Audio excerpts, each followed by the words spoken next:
Salut à tous, ici Stranger Jazz et c'est parti pour un nouvel épisode. Alors tout d'abord, je voulais vous présenter Roméo, un petit rat que j'ai acheté au musée des égouts de Paris. Il est pas trop mignon. Alors j'espère que vous êtes prêts à aller voir des objets vraiment très étranges. On verra aussi également des animaux en bocaux. Car pour aujourd'hui, nous allons partir dans la capitale pour aller faire du tourisme morbide. Je compte bien vous faire découvrir quelques musées, mais aussi des boutiques bien étranges et également un cimetière bien mystérieux. Mais avant toute chose, si vous n'êtes toujours pas abonné à la chaîne, faites-le au moins pour Roméo. Il serait vraiment très content. Il adore aussi les petits likes. On ira bien sûr aussi faire un petit tour dans les égouts de Paris, là où j'ai rencontré mon petit Roméo. Puis on ira découvrir ce mystérieux cimetière qui est celui de Père-Lachaise. Et pour le coup, je vais pas en dire beaucoup plus car vous verrez que durant tout l'épisode, je vais bien vous détailler tout ça. Tout de suite, le générique.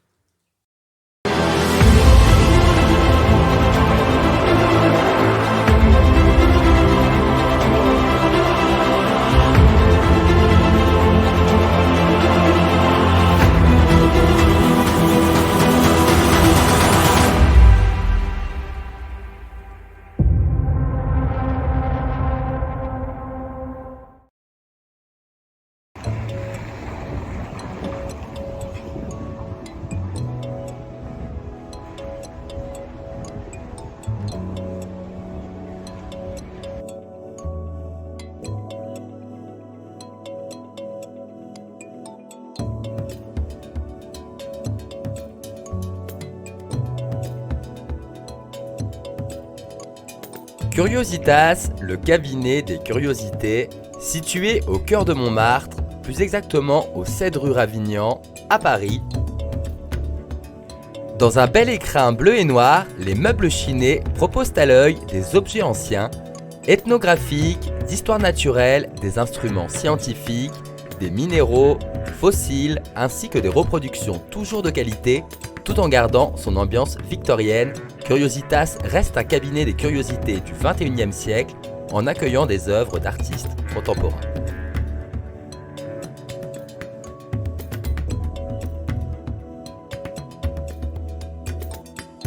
Chez Curiositas, les objets que vous achetez ont une histoire, une âme et Grégory est là pour vous la raconter.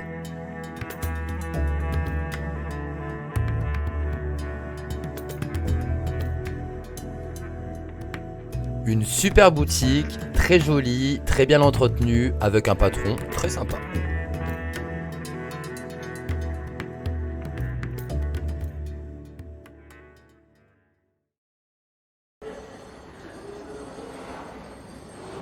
C'est parti pour un petit tour dans les égouts.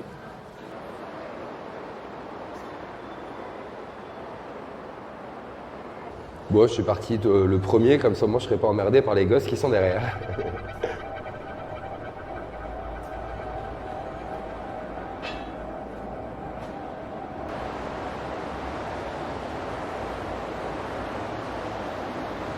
Bon bah je confirme, on a l'odeur avec hein.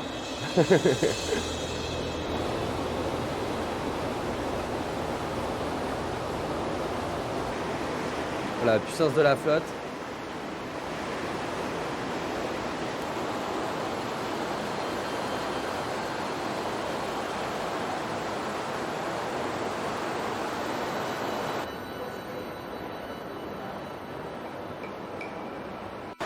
Bon bah je sais déjà plus si j'ai fait le bon sens de la visite ou pas.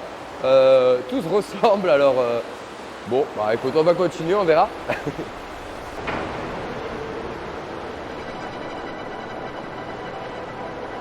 Le musée des égouts de Paris est un musée de la ville de Paris situé dans le 7e arrondissement sous l'esplanade Habib Bourguiba face au numéro 93 du quai d'Orsay, au niveau du pont de l'Alma.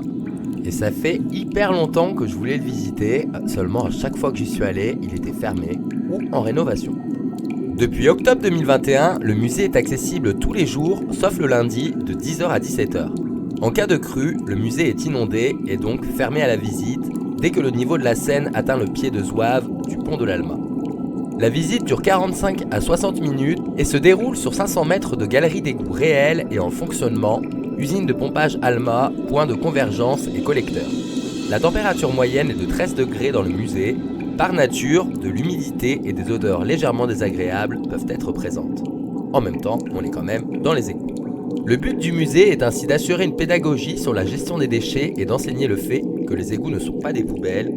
Il est composé de 6 pavillons et également d'une boutique, où j'ai pu acheter mon petit rat.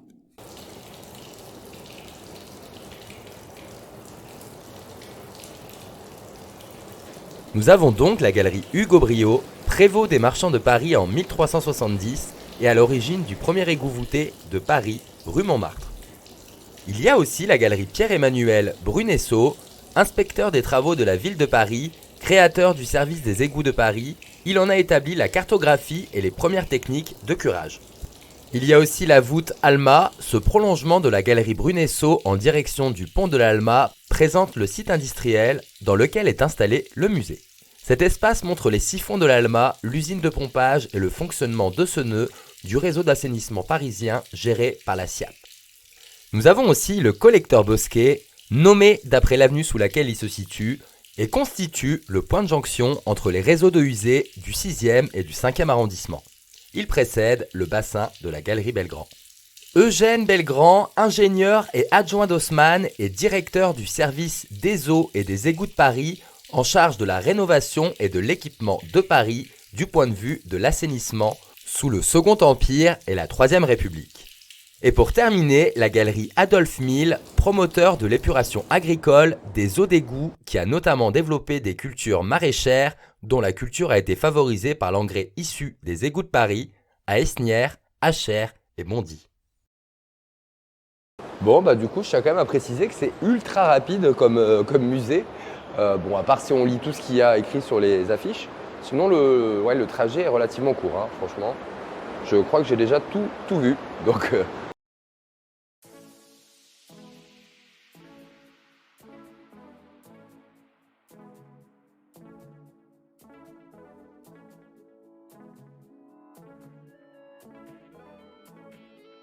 Implanté en 1998 au 12 passage Verdot à Paris dans le 9e, ce lieu à l'architecture romantique, de verre et de métal, est à l'abri du temps. Le cabinet des curieux, tel un cabinet de curiosités, offre un ensemble d'objets anciens, curiosités, où s'invitent les œuvres d'artistes actuels. À la tête de cette boutique, Thierry Ruby, diplômé de l'école du Louvre, débute par la découverte d'un buste du 19e siècle, L'Affliction par Jean-Baptiste Stouff, acquis par le musée du Louvre. Beauté, étrangeté, mystère sont les qualités recherchées dans les œuvres présentées. L'universel féminin, le fantastique, la psyché sont les thèmes éternels explorés par les accrochages. Entre excès, poésie, émotion et merveilleux. Alors même si son local est pas bien grand, on peut dire qu'il contient quand même pas mal d'objets anciens et il en a vraiment pour tous les goûts. Et aussi pour tous les prix. Personnellement, moi j'ai flashé sur la petite momie, valeur 7000 €. Si quelqu'un ici a envie de m'offrir un petit cadeau, je suis pas contre. En tout cas, ce qui est sûr, c'est que Thierry Ruby sait de quoi il parle et qu'on remarque tout de suite qu'il a énormément de savoir et qu'il connaît toutes les adresses de Paris.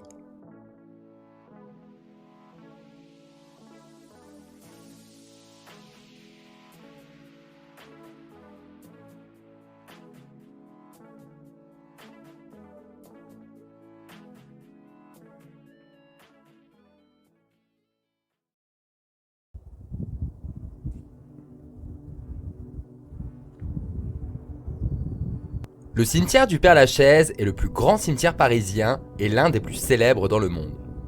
Situé dans le 20e arrondissement, de nombreuses personnes célèbres y sont enterrées. Il accueille chaque année plus de 3,5 millions de visiteurs, ce qui en fait le cimetière le plus visité au monde. S'il est devenu un lieu touristique majeur de Paris, le Père-Lachaise reste un cimetière en activité dans lequel de très nombreuses opérations funéraires et cérémonies commémoratives se déroulent chaque année.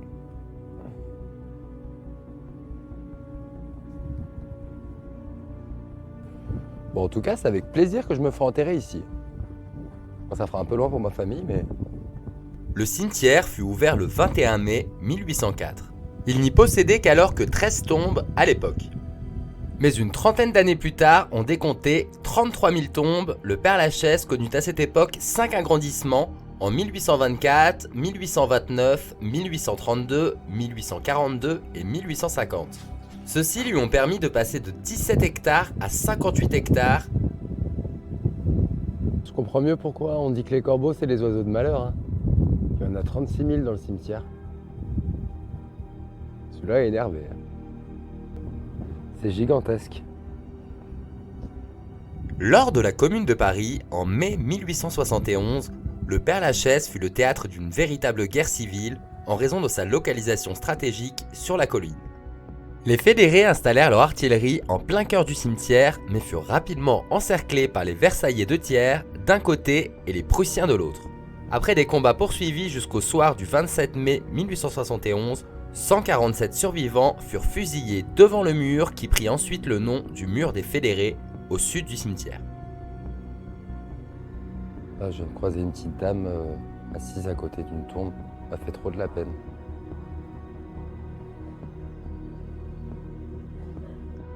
Le 25 mars 1918, durant la Première Guerre mondiale, un obus lancé par la Grosse Bertha détruit la chapelle Touvenin, division 22, chemin de la Citerne, dans le cimetière du Père-Lachaise. Le 13 avril 1918, un nouvel obus tombe dans le cimetière. Il possédera également, à partir de 1889, le tout premier crématorium construit en France. De nos jours, de très nombreuses personnalités y sont inhumées à la charge symbolique du lieu. Le cimetière du Père-Lachaise a été et est encore chaque année le lieu de nombreuses cérémonies commémoratives liées à des personnes ou des événements. Toute manifestation ou cérémonie doit avoir fait l'objet d'une demande préalable auprès de l'administration du cimetière et avoir été formellement autorisée.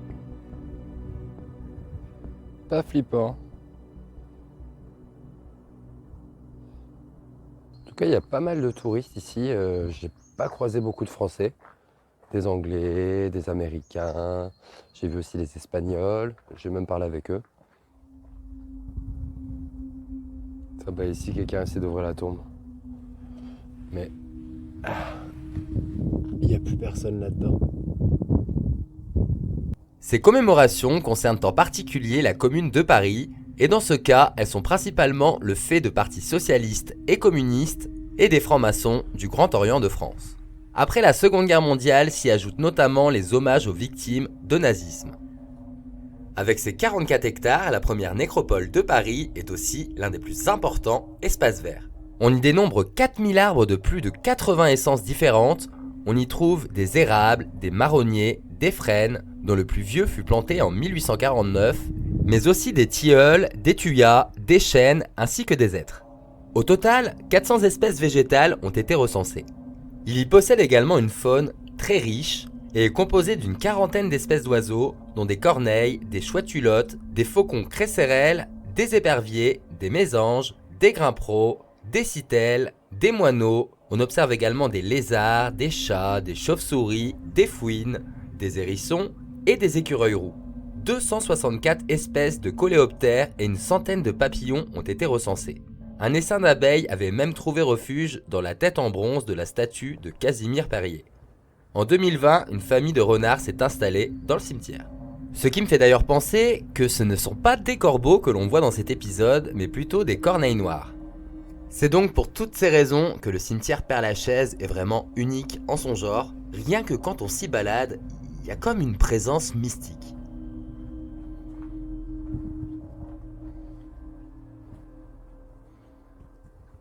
Ça, c'est quelqu'un qui est mort il n'y a pas très longtemps, 2021.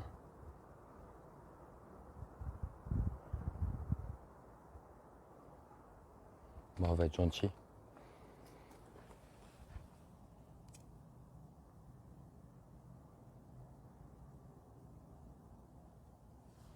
Repose en paix.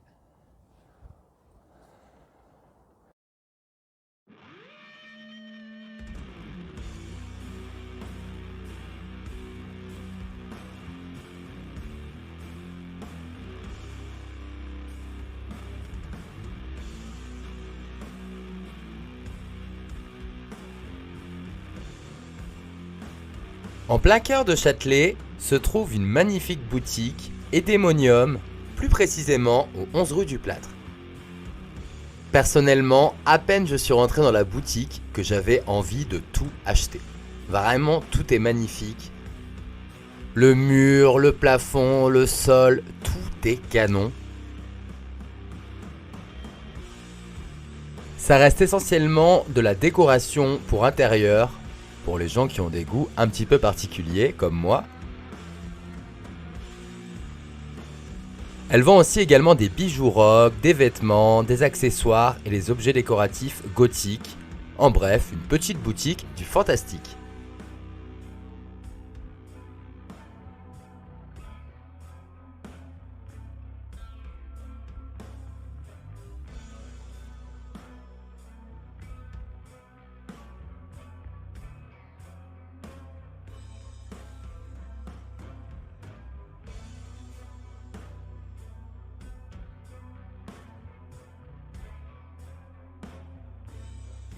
Je suis également resté papoter avec la patronne et c'est vraiment une personne adorable. D'après mes souvenirs, il me semble que ça fait déjà plus de 30 ans qu'elle est implantée ici. Et elle mériterait d'avoir davantage de clients. Car en plus d'avoir tout ce qu'il faut dans sa boutique, au niveau des prix, elle est imbattable. En tout cas, j'ai pas vu moins cher ailleurs.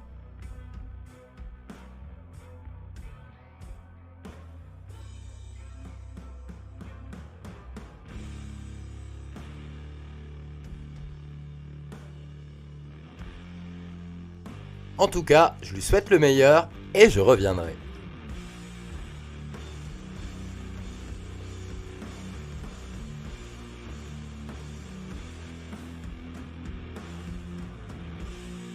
Et il y a aussi son petit chien qui est juste vraiment trop mignon. C'est un sacré pot de colle. Le musée Fragonard rassemble les collections de l'École nationale vétérinaire située à Maisons-Alfort. Il est dédié à l'anatomiste Honoré Fragonard qui a pris le nom du musée à l'occasion de sa réouverture le 1er novembre 2008. Cette école prestigieuse s'est installée en 1766 au château d'Alfort. Elle détient le titre de la deuxième école vétérinaire au monde, mis à part celle de Lyon, fondée à peine 4 ans auparavant par Claude Bourguela, écuyer du roi Louis XV. Le cabinet du roi, qui deviendra plus tard le musée de l'école, fut créé l'année même de l'ouverture de l'école vétérinaire d'Alfort en 1766. Dès sa création, le cabinet d'Alfort poursuit une double vocation, rassembler des préparations à visée éducative pour les étudiants de l'école et recueillir les pièces extraordinaires destinées à impressionner le public, suivant en cela la mode des cabinets des curiosités du XIXe siècle. Composé alors essentiellement de pièces de cadavres d'animaux, il y avait quelques cadavres humains, parfois issus d'un trafic particulier. Cette collection faisait l'objet de débats entre les savants partisans de l'anatomie naturelle. Ce cabinet était célèbre dans toute l'Europe. Déplacé une première fois en 1828, le musée originel prit le nom de cabinet des collections. De 1828 à 1902, les enseignants venaient y prélever des pièces qu'ils utilisaient pour illustrer leurs cours. Mais l'accumulation des spécimens transforma progressivement cette collection en un gigantesque capharnaüm peu propice à l'étude.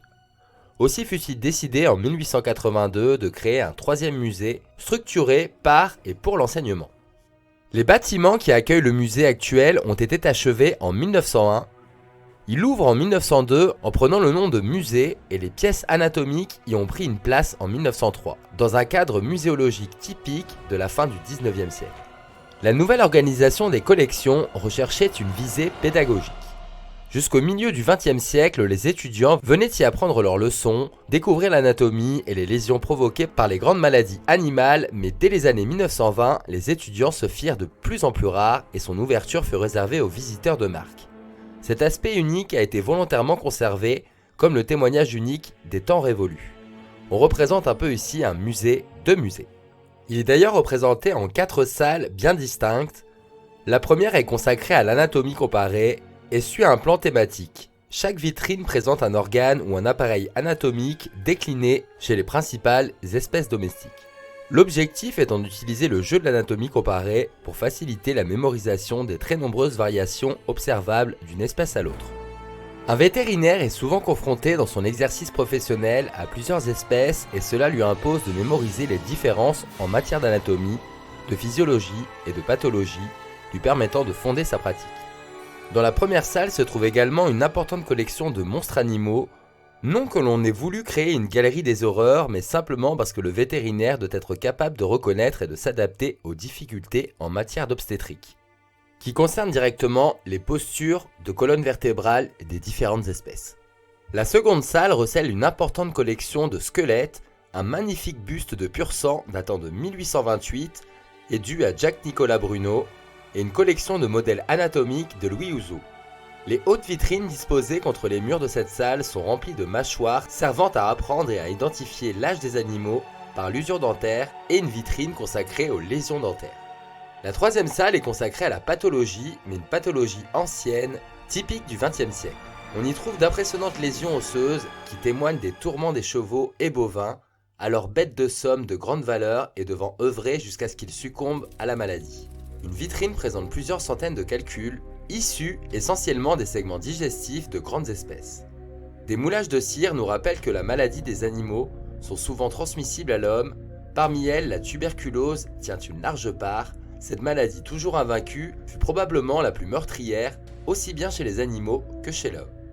La dernière salle est le cabinet des curiosités, tout droit issu du siècle des Lumières et contient notamment les écorchés d'Honoré Fragonard, datés de 1766 à 1771. Ses pièces les plus célèbres sont L'homme à la mandibule, le groupe de fœtus humains dansant la gigue et surtout le cavalier de l'Apocalypse, qui tenait autrefois dans sa main gauche des rênes de velours bleu qui passaient entre les mâchoires du cheval et un fouet dans sa main droite. Un très célèbre Suédois, Carl Asmund Rudolphi, lança alors une rumeur comme quoi le cavalier serait en fait une cavalière et serait la fiancée de Fragonard, légende reprise dans la littérature. Honoré Fragonard a probablement modelé ce cavalier qui est un adolescent d'une douzaine d'années, d'après une gravure d'Albrecht Dürer, des 4 chevaliers de l'Apocalypse. Les corps de ces écorchés sont momifiés, les artères et les veines sont injectées au suif de mouton teinté, artères teintées de rouge vermillon à base de sel et de mercure alors que le contenu des veines est marron, non pigmenté, puis peinte. Les yeux sont conservés et gonflés ou sont artificiels en porcelaine. À l'époque de Fragonard, les corps étaient également vernis avec de la résine de mélèze pour être protégés des attaques de larves de dermestes. Sympa comme tout. Ce même vernis était sans doute également utilisé par Jean-Honoré Fragonard pour enduire ses tableaux.